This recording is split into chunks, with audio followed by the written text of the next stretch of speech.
Hello everyone, welcome to the HardReset channel, and today I'm going to show you how to change the white balance settings on the DJI Osmo Pocket 4.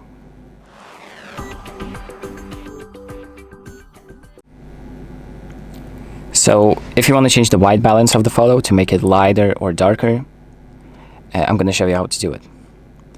And all we need to do is just select the mode that we want to do, the shooting mode.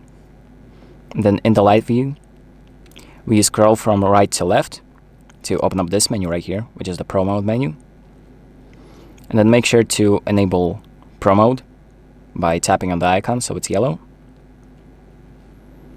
And after that, click WB or white balance. And here pretty much what you can do is lock the temperature of the footage so the hue doesn't shift.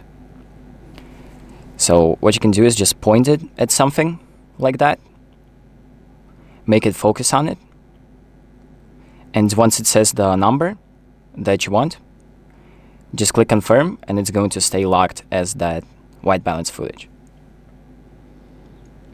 And that is pretty much it. That's how you use it. So thank you for watching. I hope this video helps you, and make sure to like and subscribe.